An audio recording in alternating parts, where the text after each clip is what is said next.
Hello friends, welcome back to my channel. Today I will show you how you can make a combine two video in CapCut for PC. Okay, now I start my tutorial.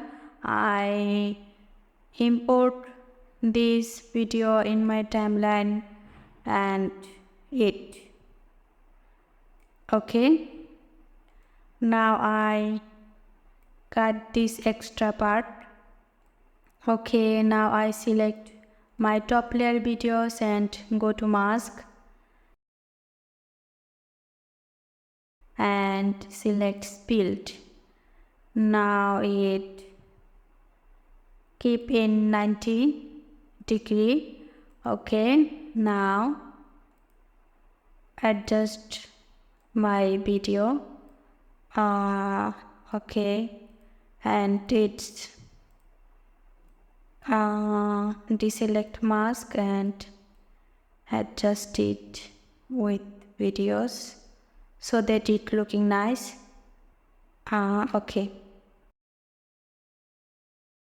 now play the video. Okay, so friends, this was my today's tutorial how you keep two videos in side by side. Okay, thanks for watching. Please subscribe my small channel. Again, thanks.